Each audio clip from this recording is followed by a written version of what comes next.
Chapter 2. Wilbur. Fern loved Wilbur more than anything. She loved to stroke him, to feed him, to put him to bed every morning. As soon as she got up, she warmed his milk, tied his bib on, and held the bottle for him. Every afternoon when the school bus stopped in front of her house, she jumped out and ran to the kitchen to fix another bottle for him. She fed him again at supper time, and again just before going to bed. Mrs. Arable gave him a feeding around noontime each day, when Fern was away at school. Wilbur loved his milk, and he was never happier than when Fern was warming up a bottle for him. He would stand and gaze up at her with adoring eyes. For the first few days of his life, Wilbur was allowed to live in a box near the stove in the kitchen. Then, when Mrs. Arable complained, he was moved to a bigger box in the woodshed. At 2 weeks of age, he was moved outdoors. It was apple blossom time, and the days were getting warmer.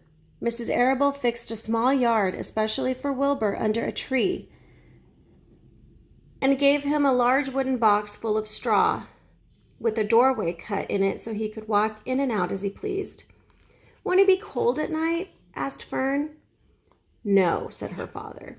"You watch and see what he does." Carrying a bottle of milk, Fern sat down under the apple tree inside the yard. Wilbur ran to her, and she held the bottle for him while he sucked. When he had finished the last drop, he grunted and walked sleepily into the box. Fern peered through the door. Wilbur was poking the straw with his snout. In a short time, he had dug a tunnel in the straw. He crawled into the tunnel and disappeared from sight, completely covered with straw. Fern was enchanted. It relieved her mind to know that her baby would sleep covered up and would stay warm. Every morning after breakfast, Wilbur walked out to the road with Fern and waited with her till the bus came. She would wave goodbye to him, and he would stand and watch the bus until it vanished around a turn. While Fern was at school, Wilbur was shut up inside his yard. But as soon as she got home in the afternoon, she would take him out and he would follow her around the place. If she went into the house, Wilbur went too. If she went upstairs, Wilbur would wait at the bottom step until she came down again.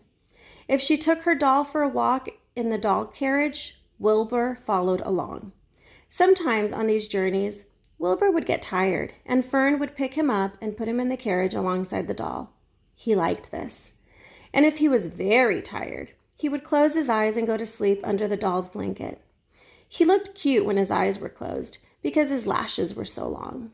The doll would close her eyes too, and Fern would wheel the carriage very slowly and smoothly so as not to wake her infants. One warm afternoon, Fern and Avery put on bathing suits and went down to the brook for a swim. Wilbur tagged along at Fern's heels. When she waded in the brook, Wilbur waded in with her. He found the water quite cold, too cold for his liking. So while the children swam and played and splashed water at each other, Wilbur amused himself in the mud along the edge of the brook, where it was warm and moist and delightfully sticky and oozy. Every day was a happy day, and every night was peaceful. Wilbur was what farmers call a spring pig, which simply means he was born in the springtime. When he was 5 weeks old, Mr. Arable said he was now big enough to sell and would have to be sold. Fern broke down and wept, but her father was firm about it. Wilbur's appetite had increased. He was beginning to eat scraps of food in addition to milk.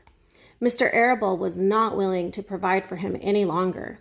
He had already sold Wilbur's 10 brothers and sisters. He's got to go, Fern, he said. You have had your fun raising a baby pig, but Wilbur is not a baby any longer, and he has got to be sold. Call up the Zuckermans, suggested Mrs. Arable to Fern. Your Uncle Homer sometimes raises a pig, and if Wilbur goes there to live, you can walk down the road and visit him as often as you like. How much money should I ask for him? Fern wanted to know. Well, said her father, he's a runt. Tell your Uncle Homer you've got a pig you'll sell for $6 and see what he says. It was soon arranged. Fern phoned and got her Aunt Edith, and her Aunt Edith hollered for Uncle Homer. and Uncle Homer came in from the barn and talked to Fern. When he heard that the price was only $6, he said he would buy the pig.